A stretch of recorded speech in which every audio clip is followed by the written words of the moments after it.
변호사님 안녕하세요. 안녕하세요. 지난번에 저희가 개인 회생이나 개인 채무에 관련돼서 첫 방송 했었잖아요. 오늘은 그거에 이어서 두 번째 방송 하려고 하는데 저희가 지난번 개인의 채무, 그러니까 빚으로부터 탈출할 수 있는 제도에 대해서 설명을 드렸었어요. 오늘 그 부분을 다시 한번 되짚어서 간단하게 설명 한 번만 부탁드릴게요. 이제 전번에 말씀드릴 때 네 가지 제도가 있다고 했습니다. 그래서 네 가지 제도는 첫 번째 개인 회생, 두 번째 이제 개인 파산, 세 번째가 프리 워크아웃, 네 번째가 이제 워크아웃이라는 제도입니다. 그래서 개인 회생은 채무가 많이 있지만은 현재 일정한 고정적인 수입이 있을 경우에 이용할 수 있는 제도고요. 개인 파산은 채무이 있는데 또 노동 능력이라든가 수입이 일체 없는 경우에 이용하는 제도입니다. 프리 워크아웃은 금융권의 채무가 있는데 이 채무가 1개월에서 3개월까지 연체됐을 때 이용할 수 있는 제도고요. 워크아웃은 금융권의 채무가 3개월 이상 연체되었을 때 이용할 수 있는 제도입니다. 채무라는 것 때문에 힘들어하는 건 경험을 여러 번 하지는 않잖아요. 그러면 이런 경험이 없는 채무자분들이 어떤 제도를 내가 이용해야 되는지 선택할 때 유리한 방법들이 있을 것 같아요. 어떻게 결정하면 본인이 어떤 제도를 이용하는 게 맞는지를 쉽게 찾을 수 있을까요?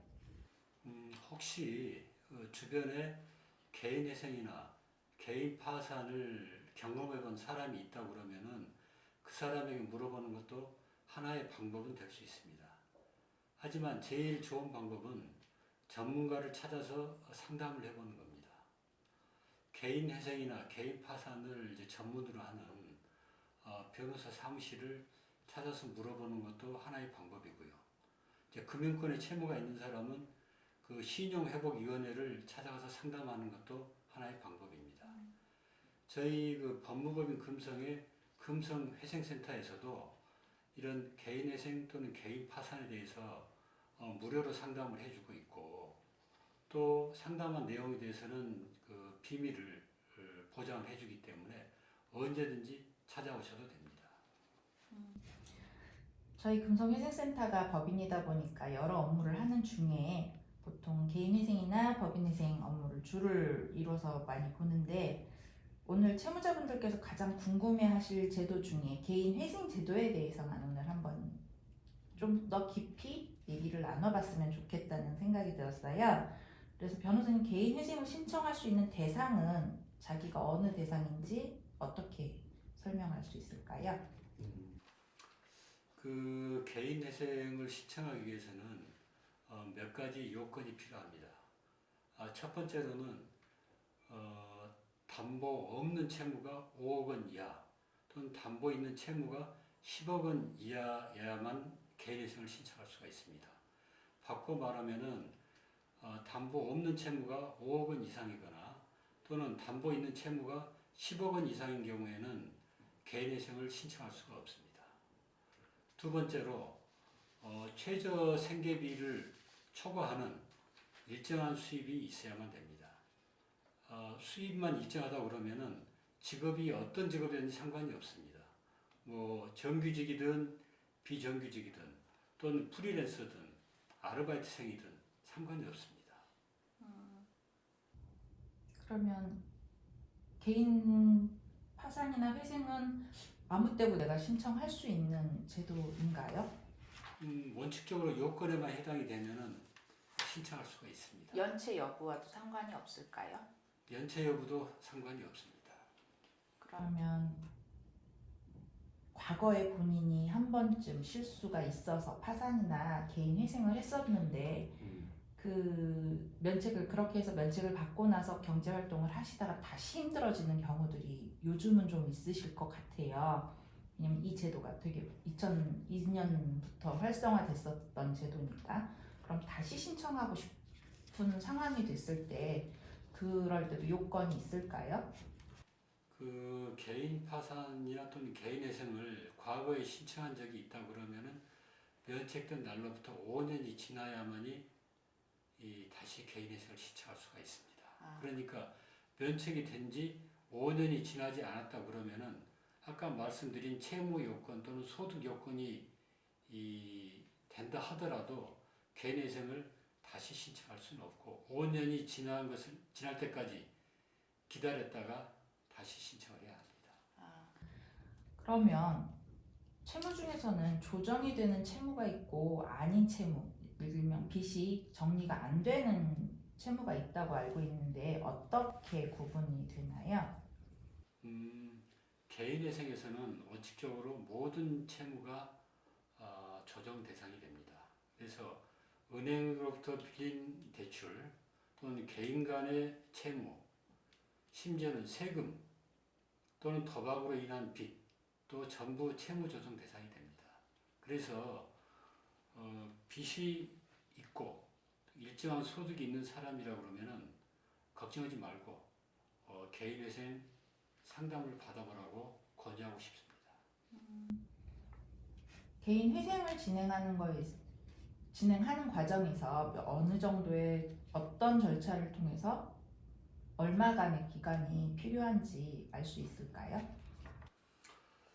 이제 개인회생 절차가 다소 좀 복잡합니다. 이제 개인회생을 신청하면서 먼저 이제 변제 계획안을 이제 제출합니다. 자기가 앞으로 이 채무를 언제 어떻게까지 변제하겠다는 변제 계획안을 제출하면은 그 다음에 개인회생위원이 선임이 됩니다. 거기서 이제 중지 또는 이제 금지 명령이 내려지는데 특별한 사유가 없으면은 신청한 날로부터 1개월 내지 2개월 안에 회생 개시 결정이 내려집니다. 그리고 개시 결정일로부터 2개월간 이제 채권 이유 기간을 갖게 되고 채권자 집회도 있습니다. 변제 계획안이 인가되면 이제 연체 정보 등록된 것도 해제가 됩니다. 다시 한번 쉽게 정리해서 이야기를 하면은 개인회생을 신청하고 중지 금지 명령을 받는데 걸리는 시간은 한 일주일에서 2주일 정도. 그리고 개시 결정을 받는데 걸리는 시간은 신청일로부터 2개월에서 3개월 이내. 그리고 변제 계획안 인가 결정을 받는데 소요되는 시간은 신청일로부터 6개월 정도 걸린다고 생각하시면 됩니다. 그러면 지금 변호사님 계속 이 개인회생 얘기를 하시면서 금지명령, 보전처분 이런 용어들이 자꾸 나오고 있어서 조금 그 부분 용어에 대한 설명도 필요할 것 같은데. 이제 개인회생을 신청한 후에 개시 결정을 하기 전까지 신청인이 가지고 있는 재산을 몰래 숨길 수도 있습니다.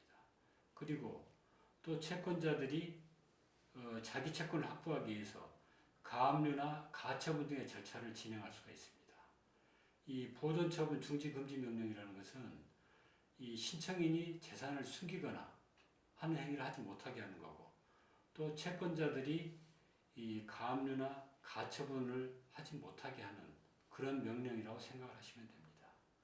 그래서 만약에 채권자들이 이미 뭐 가압류 또는 압류로 해가지고 경매를 진행하고 있다면은 경매 절차도 진행이 되고 또 채권 추심도 중단이 됩니다. 그럼 개인회생 신청을 할 때 법원을 선택해야 되는데 내 맘대로 선택할 수는 없을 것 같고 일정한 조건이 있을 것 같은데 어떻게 선택하게 되나요? 원칙적으로 이제 자기가 살고 있는 곳, 자기 그 주민등록이 있는 곳에 법원에 신청을 해야 됩니다. 그런데 서울 경우는 조금 예외가 있습니다. 서울에 지금 이제 그 중앙지방법원이 있고 동부, 남부, 서부, 북부 5개의 법원이 있는데 서울에서 회생 신청을 할 때에는 서울 회생법원에 신청을 해야 됩니다. 또 한 가지 그 알아두셔야 될 게 예를 들어서 주채무자가 있고 연대채무자가 있는 경우가 있고 또는 이제 부부가 또 이제 그 있는 경우가 있는데 그 중에 한 사람 예를 들어서 주채무자가 뭐 서울회생법원에 신청을 했다 또는 부부 중에 남편이 서울회생법원에 신청을 했다 했을 경우에 아내가 또는 그 보증 채무자가 부산에 살고 있다 하더라도 그 사람들도 물론 부산에도 신청을 할 수가 있지만은 서울회생법원에 또 같이 신청을 할 수가 있습니다. 그러니까 그 주채무자를 따라서 또는 그 배우자를 따라서 회생 신청을 할 수가 있는 겁니다. 그런 경우는 두 군데 법원 중 자기가 더 유리한 곳으로 갈 수 있다라는 말씀도 네, 듣겠네요. 자기한테 이제 편한 쪽으로 신청을 하면 됩니다.